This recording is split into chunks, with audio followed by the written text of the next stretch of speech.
Class 10th के प्यारे विद्यार्थियों नमस्कार। स्वागत है आप सभी का यस के एक्सेलेंस ट्यूटोरियल में। तो आज के इस ट्यूटोरियल में हम लोग मात्र 2 सवाल देखेंगे और इन 2 सवालों में से जो है कोई एक टाइप का जो है सवाल जरूर आप लोगों को जो है पूछा जा सकता है यूपी बोर्ड एग्जाम में। तो यहाँ पे आप लोग देख सकते हैं कि जो है यहाँ पे जो है पहला सवाल है कि प्रतिरोध चित्र में दिया गया है कि प्रतिरोध R1 बराबर 10 ओम है, R2 बराबर 40 ओम है और R3 30 ओम, R4 20 ओम और R5 60 ओम है तथा प्रतिरोध इस विन्यास को प्रतिरोध के जो है इस विन्यास को 12 वोल्ट से जो है संयोजित किया जाता है। तो इसको जो है 12 वोल्ट के बैटरी से संयोजित किया गया है और ये जो है क्रमशः जो है प्रतिरोध लगे हुए हैं। तो इन का कह रहा है कि परिपथ में कुल प्रतिरोध ज्ञात कीजिए और परिपथ में प्रवाहित कुल विद्युत धारा ज्ञात कीजिए। ये 6 नंबर में आपको क्वेश्चन पूछे जाएंगे। तो यहाँ पे आप लोग देख सकते हैं कि जो है हम लोग लिखेंगे हल, और हल में जो है क्या लिखेंगे, सबसे पहले हम लोग को जो दिया गया है उसको जो है ज्ञात कर लिख लेते हैं। तो R1 प्रतिरोध का मान हम लोगों को दिया गया है 10 ओम, R2 का मान दिया गया है 40 ओम और R3 का मान जो है कितना है, तो R3 का मान है 30 ओम और R4 का मान आपका जो है R4 का मान 20 ओम है और R5 का मान जो है आपका जो है 60 ओम दिया हुआ है। ठीक है, यहाँ पे दिया हुआ है। तो कह रहा है कि इसका कुल प्रतिरोध ज्ञात कीजिए। तो कुल प्रतिरोध ज्ञात करने के लिए हम लोग को क्या करना है, अब देखिए यहाँ पे अगर हम लोग देखें तो ये दोनों R1 और R2 जो है क्या है, तो समांतर क्रम में है। ये क्या है, समांतर क्रम में है। और यहाँ पे R3, R4 और R5 भी जो है क्या है, समांतर क्रम में है। तो यहाँ पे हम लोग R1 जो है प्रतिरोध माना तुल्य प्रतिरोध जो है कुल प्रतिरोध R1 निकालते हैं, माना R डैश निकाल लेते हैं इसके लिए, और फिर यहाँ पे R सेकेंड डैश निकाल लेंगे। ठीक है, और फिर इनको जो हम लोग क्या कर देंगे, जोड़ देंगे, तो जो है हम लोग का जो है कुल प्रतिरोध ज्ञात हो जाएगा। ठीक है, मैंने देखिए ये जो है समांतर क्रम में है, ये समांतर क्रम में है, इनको जो है समांतर क्रम के नियम से जो है इसका जो है कुल प्रतिरोध निकाल लेंगे और इसका भी जो है कुल प्रतिरोध निकाल लेंगे। तब ये जो है इसका जो प्रतिरोध होगा और इसका प्रतिरोध, अब ये फिर इस श्रेणी क्रम में हो जाएंगे। तो श्रेणी क्रम में कुल प्रतिरोध जो है क्या करते हैं, जोड़ देते हैं। ठीक है, तो पहले हम लोग जो है क्या करते हैं, इसका R1 और R2 का जो है तुल्य प्रतिरोध निकालते हैं। तो R1 और R2 का तुल्य प्रतिरोध क्या होगा, तो तुल्य चूँकि लिखेंगे, चूँकि R1 और R2 समांतर क्रम में है, चूँकि R1 तथा R2 समांतर क्रम में है, समांतर क्रम में है, अतः समांतर क्रम में है तथा इनका तुल्य प्रतिरोध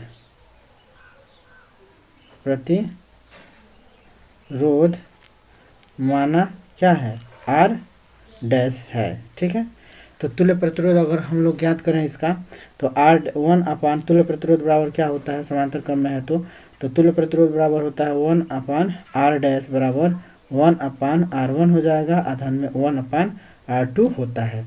माना जब समांतर क्रम में होता है तो प्रतिरोध तुल्य प्रतिरोध निकालने के लिए 1 अपान R1 धन 1 अपान R2 धन 1 अपान R3 ऐसे करते जाते हैं। तो चूंकि यहाँ पे जो है ये दोनों समांतर क्रम में है, तो यहाँ पे पहले हम लोग निकाल रहे हैं इसका तुल्य प्रतिरोध। ठीक है, तो इसका तुल्य प्रतिरोध निकाल लेते हैं। तो इसका तुल्य प्रतिरोध अगर हम लोग निकालें तो 1 अपान R1, तो 1 अपान R1 का मान हम लोग देख रहे हैं कि 10 है, तो यहाँ पे 10 भर देना है, और R2 का मान देख रहे हैं 40 है, तो 1 अपान 40 भर देना है। ठीक है, अब इसको जो है हम लोग जो है 10 और 40 का लॉस निकालें तो जो है ये हो जाएगा 40। तो 10 चौको 40 हो जाएगा, अधन में 40 एकनम 40 हो जाएगा, तो ये हो जाएगा 5/40, 5/40 1/8 हो गया।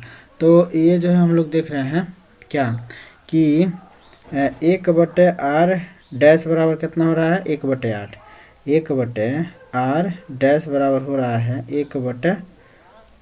5/40 1/8। ठीक है, तो R डैश बराबर क्या हो जाएगा, देखिए इसको भी पलट देंगे, इसको भी पलट देंगे, क्योंकि हम लोग को R डैश का मान चाहिए। तो R डैश बराबर कितना हो जाएगा, 8 ओम हो गया। तो इनका जो है यहाँ पे जो है कुल प्रतिरोध निकल गया। अब हम लोग जो है यहाँ पे कुल प्रतिरोध निकालेंगे। तो यहाँ पे लिखेंगे चूँकि R3 R4 और R5 क्या है, समांतर क्रम में है, समांतर क्रम में है, क्रम में हैं, अतः माना इनका तुल्य प्रतिरोध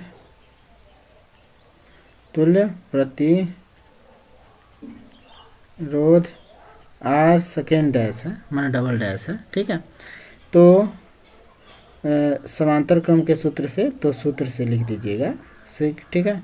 सूत्र से 1/r सेकेंड डैश बराबर 1/r3 हो जाएगा, अब प्लस में 1/r4 हो जाएगा, अब प्लस में 1/r5 हो जाएगा, ठीक है। अब इसको जो है जोड़ दीजिए, तो 1/r3 का मान कितना हो जाएगा, तो R3 का मान आपका दिया हुआ है 30, अब प्लस में 1/r4, तो R4 का मान आपका दिया हुआ है 20, और प्लस में 1/r5, R5 का मान दिया हुआ है 60, ठीक है। तो अब हम लोग जो है क्या करेंगे, तो इनका लॉसा निकाल लेंगे, तो लॉसा इनका जो है 60 आएगा, ठीक है। 30, 20 और 60 का लॉसा जो है क्या आएगा, 60 आएगा। अब 30 दूना 60 तो 2 हो जाएगा, अधन में 20 3 60 तो ये 3 हो जाएगा, अधन में 1/60 यानी कि 60 का 60, तो 1 रहेगा, तो ये हो जाएगा 3 2 5 1 6, तो 6 बटे हो जाएगा 60, 6/60, तो 6 का 6 और 6 दहाँ पे 60, 6 दहाँ पे 60, तो 1/10 हो जाएगा, यानी कि 1/r डैश का मान हो गया 1/10, तो r डैश बराबर क्या हो जाएगा, 1/10 का उल्टा कर देंगे तो हो जाएगा 10 ओम, ठीक है। तो अब देखिए, चूँकि ये माने ये जो है इसका टोटल तुल्य प्रतिरोध 8 आया और इसका जो है टोटल 10 आया, तो अब चूँकि ये और ये पूरा श्रेणी क्रम में हो जाएंगे, तो जब श्रेणी क्रम में हो जाएंगे तो अब इनका जो है हम लोग कुल प्रतिरोध जोड़ देंगे, तो कुल प्रतिरोध,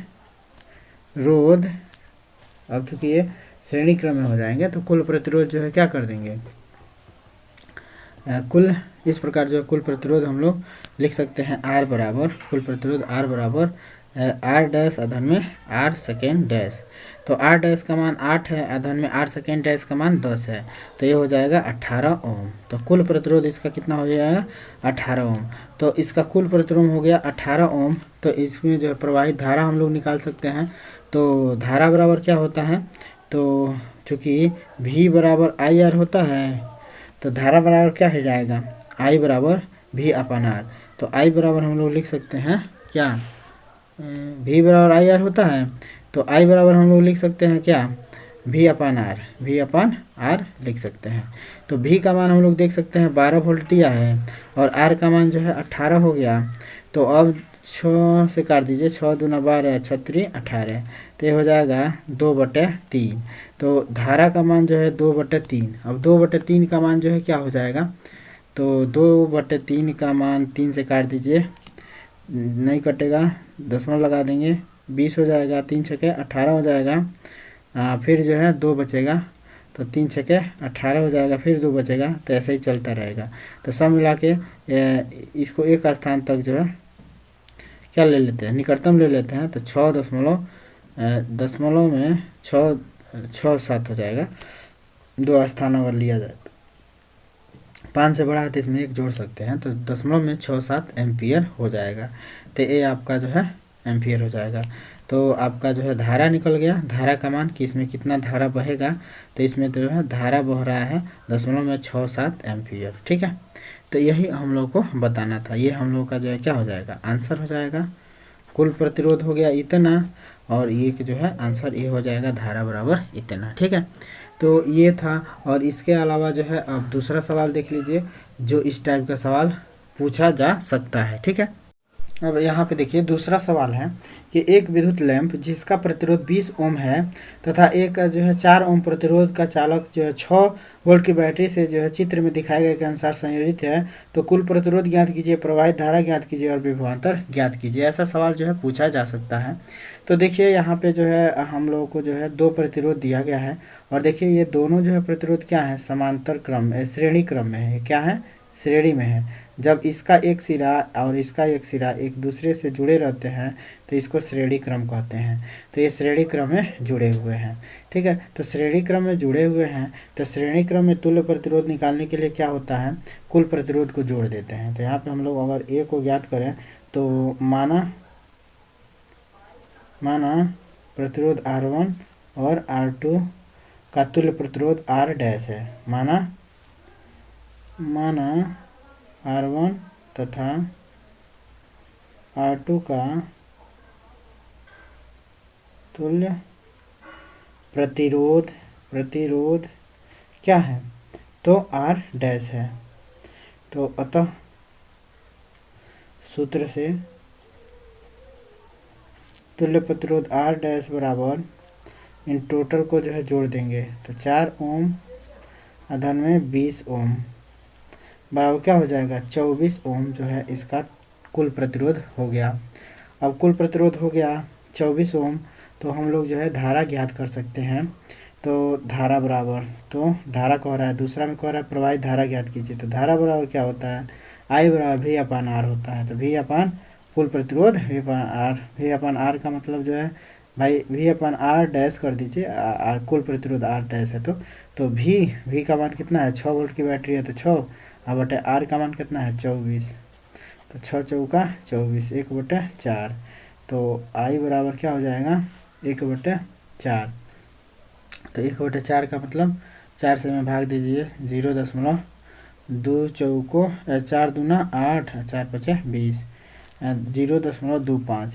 तो I का मान कितना हो गया 0.25 एम्पियर हो जाएगा। I का मान 0.25 एम्पियर हो गया, ठीक है। तो ये जो है कुल धारा निकल गया, ये जो है कुल धारा निकल गया, कुल धारा हो गया, ठीक है। ये कुल धारा माने एक जो है आपका सवाल का आंसर ए हो गया और दूसरे सवाल का आंसर माने इसमें जो है ए का मान, ए का जो पूछा है ए बराबर, तो ए का आंसर ए हो गया। ए का आंसर जो है क्या हो गया, ए हो गया। अब जो है ए का आंसर हो गया, बी का आंसर हो गया, ए का आंसर हो गया। अब सी का आंसर हम लोग देखते हैं। तो विभवांतर कह रहा है ज्ञात कीजिए कि इसमें जो है विभवांतर कितना है। तो विभवांतर अगर हम लोग जो है क्या इनके और इनके बीच विभवांतर V1 मान लें और इनके और इनके बीच विभवांतर V2 मान लें, तो V1 V2 निकालते हैं।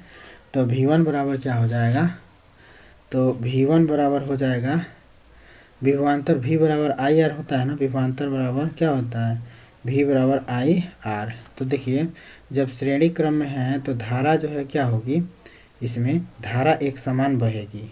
श्रेणी क्रम में धारा जो है क्या होता है V बराबर IR, तो श्रेणी क्रम में धारा समान होता है और प्रतिरोध अलग अलग है। तो धारा समान है यानी कि 0.25 धारा रहेगा और प्रतिरोध इसमें क्या है, तो R1 प्रतिरोध है 4, तो 4 कर देंगे तो 25 चौको 100, 25 चौको 100 हो जाएगा, 2 अंक पे दशमलव लगा देंगे तो एक विभवांतर कितना हो जाएगा 1 वोल्ट।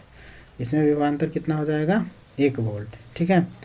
इसमें R1 में विभवांतर हो जाएगा 1 वोल्ट, ठीक है, जब दशमलव लग जाएगा तो R1 में विभवांतर आपका हो जाएगा, R1 में विभव का अंतर हो जाएगा 1 वोल्ट, 1 वोल्ट। तो V1 आपका निकल गया 1 वोल्ट। और V2 निकालते हैं तो V2 में I एक ही समान रहेगा, R2 ले लेंगे तो I का मान 0.25 रहेगा, R2 का मान कितना रहेगा, तो R2 का मान आपका 20 ओम है। तो जो है 25 दूना 50 हो जाएगा, I बॉडी 0 बढ़ा देंगे तो 2 अंक पे दशमलव लगा देंगे तो ये हो जाएगा आपका विभवांतर 5 वोल्ट, ये हो जाएगा 5 वोल्ट। तो इस प्रकार V1 और V2 के जो विभवांतर कितना हो गया 5 वोल्ट, ठीक है। अब जो है इसमें क्या करना है, तो बस इन दोनों के बीच जो है विभवांतर हम लोगों ने निकाल लिया। एक ये पूछा था और एक ये जो है पूछा था, ठीक है, 3 सवाल हो गए। सी पूछा था कि इनके बीच विभवांतर कितना है, कितना वोल्टेज इनके बीच आ रहा है और इसके सिरों के बीच विभवांतर कितना है, ठीक है। तो इसके सिरों के बीच विभवांतर 5 वोल्ट है और इसका विभवांतर 1 वोल्ट है, ठीक है। बस तो यही जो है इतना ही सॉल्यूशन आप लोग कर दीजिएगा पेपर में तो काम चल जाएगा। इसको जो है आप लोग अच्छे से प्रैक्टिस कर लीजिएगा, ठीक है। तो फिर मिलते हैं किसी अगले टॉपिक के साथ, तब तक के लिए जय हिंद।